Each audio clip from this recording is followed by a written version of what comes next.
जी बेटा अस्सलाम वालेकुम। आज आपका जो नेक्स्ट आर्टिकल है वो है fractional crystallization. Page number 266 open कर लें। तो इसमें आपने इसकी जस्ट डेफिनेशन करनी है और डेफिनेशन के लिए आप नेक्स्ट पेज नंबर 267 पे आ जाएंगे। यहाँ से आप करेंगे कि फ्रिक्शनल क्रिस्टलाइजेशन क्या होता है। सबसे पहले तो आप समझ लें कि फ्रैक्शन का क्या मतलब है।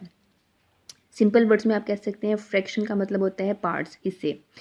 क्रिस्टलाइजेशन होता है क्रिस्टल्स का बनना। ठीक है, अभी हम ये देखेंगे कैसे बनते हैं।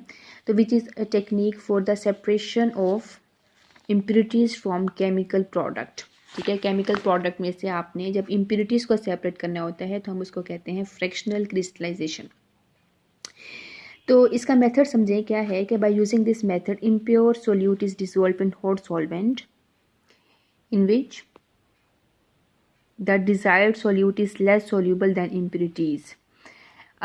इस चीज़ को अगर मैं आपको सिंपल वर्ड्स में समझाऊं तो क्या है कि जब आप कोई भी सॉल्वेंट लेते हैं, ठीक है, और इसके अंदर जब आप सोल्यूट ऐड करते हैं तो आप सिंपल वर्ड्स में आप कह लें कि आप उसका बना लेते हैं सोल्यूशन। आपने कहीं एक प्रोसेस पढ़ा होगा फिल्ट्रेशन का, ठीक है, फिल्टर करना, फिल्ट्रेशन।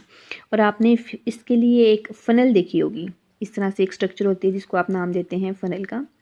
ठीक है, तो होता क्या है कि इस प्रोसेस के दौरान आपने फ़नल को ये थोड़ा सा इसमें इससे रिलेटेड हमने चैप्टर नंबर 2 में करना था, लेकिन according to your smart syllabus ये पोर्शन आपका स्किप करा दिया गया था।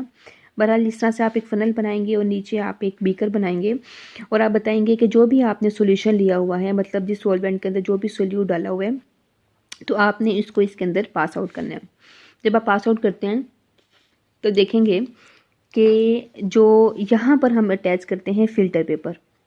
ठीक है, फ़िल्टर पेपर आपने अटैच किया हुआ है। अब आपने ऊपर से उसको ऐड किया सॉल्यूशन को, तो ड्रॉप वाइज जो वाटर था, जैसे सिंपल वर्ड्स में आप कह लें, या जो भी सॉल्वेंट था वो नीचे इसके अंदर जमा हो गया।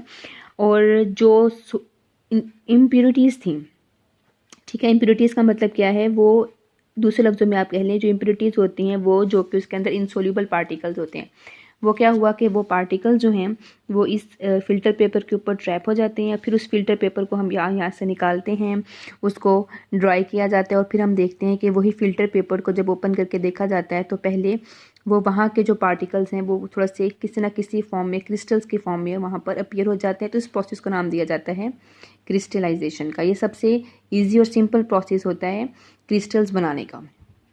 ठीक है, तो ये वही बात की जा रही है। इसको अब आपने रीड कर लेना इस पैराग्राफ को, कि इसमें हम सॉल्वेंट लेंगे, उसके अंदर हम सोल्यूट ऐड करते हैं, फिर हम क्या करते हैं कि उसको वहाँ पे जब फिल्टर करेंगे तो हमारे पास क्या होगा कि जो इम्प्योरिटीज़ होती हैं वो सेपरेट हो जाती हैं। ठीक है, तो इस पार्ट को इतना सा आप कर लेंगे। आगे चलेंगे कोलिगेटिव प्रॉपर्टीज़ ऑफ सोल्यूशन। तो सबसे पहले तो आप ये देखेंगे colligative properties are the properties of solution that depends upon number of solute and solvent molecules और आइंस। जो किस पर डिपेंड कर रही होती हैं, नंबर पे, number of solute and solvent molecules. के आप देखें कि कोई भी जब सोल्यूशन बनाया जाता है तो उसके अंदर आप सॉल्वेंट की मिकदार कितनी ले रहे हैं और इसके अंदर कितने नंबर ऑफ सोल्यूट पार्टिकल्स लिए जा रहे हैं, ये इस पर डिपेंड करेगा। ठीक है, तो हमारे पास ये 4 फैक्टर हैं। ये शॉर्ट क्वेश्चन में पूछा जाता है, ये इंपॉर्टेंट शॉर्ट है कि व्हाट आर कोलिगेटिव प्रॉपर्टीज़। तो आप बताएंगे हमारे पास ये 4 होती हैं: lowering of vapour pressure, elevation of boiling point, depression of freezing point and osmotic pressure. तो lowering of vapour pressure, vapour pressure का कम होना, डिक्रीज़ होना, ये फैक्टर अभी हम डिस्कस करेंगे कैसे होता है। Elevation of boiling point, boiling point का बढ़ना कैसे बढ़ता है, इसको अभी हम देखेंगे। Depression of freezing point, freezing point का कम हो जाना। और ऑस्मोटिक प्रेशर, ऑस्मोसिस का प्रोसेस आपने कहीं पढ़ा होगा तो इससे रिलेटेड होता है ऑस्मोटिक प्रेशर। ठीक है, तो इन फैक्टर्स को हम डिस्कस करेंगे। आपसे पूछा जा सकता है कि कोलिगेटिव प्रॉपर्टीज़ कौन सी होती हैं, आप ये 4 नेम बता देंगे। इसके बाद नेक्स्ट आर्टिकल आपको दिया गया है, why some of the properties are called colligative properties. इस आर्टिकल को पूरे को आप स्किप कर देंगे भी, फिलहाल ये एज अ लॉन्ग पॉसिबिलिटी है अगर आ गया तो इसको भी हम देखेंगे, क्योंकि इसमें से हमने बेसिकली चांस ही है कि इसमें से न्यूमेरिकल ही आएगा, तो इसके बाद भी हमने न्यूमेरिकल्स करने हैं। ठीक है, तो फिलहाल इसको आप स्किप करके जस्ट शॉर्ट के लिए करते हुए इस तरफ आ जाएं। पेज नंबर 268 पे एक आपको टेबल दिया गया होगा। इस टेबल के नीचे आपको कुछ पॉइंट्स बताए हुए हैं जो कि अब आपने समझते हैं। वो कह रहे हैं कि to observe colligative properties following conditions. ये शॉर्ट इंपॉर्टेंट है कि what are the conditions of to observe colligative properties.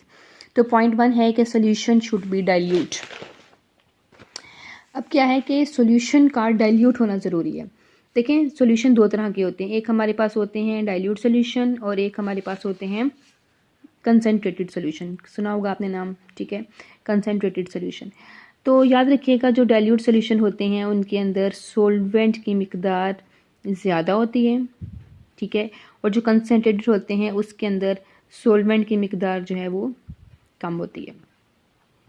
जैसे फ़र्ज़ कर लें कि आपको कहा जाए कि आप सल्फ्यूरिक एसिड H2SO4 का कंसनट्रेटेड सॉल्यूशन प्रिपेयर करें। तो कंसनट्रेटेड का मतलब क्या होगा कि आप उसके अंदर 60 ml जो है वो सल्फ्यूरिक एसिड लेंगे और बाकी का 40 ml जो है वो पानी लेंगे, ठीक है।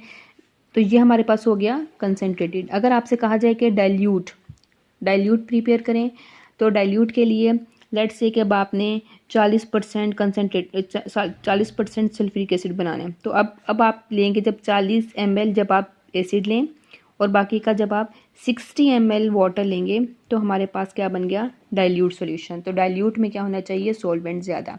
कंडीशन पहले आपको समझ आ गई होगी कि सॉल्यूशन जो है वो डाइल्यूट होना चाहिए, मतलब सॉल्वेंट की मिकदार ज़्यादा हो। फिर है solute should be non volatile. जी, नॉन वोलेटाइल का मतलब क्या हो गया कि जो वेपर्स ना बना सके, ठीक है, ऐसा सोल्यूट हो जो कि वेपर्स ना बना सके, ठीक है। और solute should be non electrolyte, जिसमें से इलेक्ट्रिसिटी पास आउट ना हो सके। इलेक्ट्रोलाइट सॉल्यूशंस होते हैं, इलेक्ट्रिसिटी हम पास आउट करते हैं, ठीक है, वो चार्ज हो जाते हैं। तो ये क्या होने चाहिए, सोल्यूट जो है वो नॉन इलेक्ट्रोलाइट हो। ये दो कंडीशंस सोल्यूट की हैं। और ओवरऑल सोल्यूशन की बात की जाए तो सोल्यूशन जो है डेट मस्ट बी डाइल्यूट। तो ये 3 कंडीशंस अक्सर शॉर्ट में पूछ ली जाती हैं, ठीक है। तो आज आपने जस्ट इतना ही करना है, क्योंकि नेक्स्ट जो आर्टिकल हम स्टार्ट कर रहे हैं वो इसमें डेरिवेशन आ जाएगी, तो ये मैं आपको फुल आर्टिकल अब कल कराऊंगी। तो जस्ट आज आपने क्या देख रहे हैं, फ्रैक्शनल क्रिस्टलाइजेशन क्या होती है, डेफिनेशन, कोलिगेटिव प्रॉपर्टीज़ की डेफिनेशन, 4 पॉइंट्स इसके कौन कौन सी होती हैं, और इसके बाद आपने ये समझा है कि हमारे पास इसकी कौन सी इंपॉर्टेंट कंडीशंस हो सकती हैं। Thank you.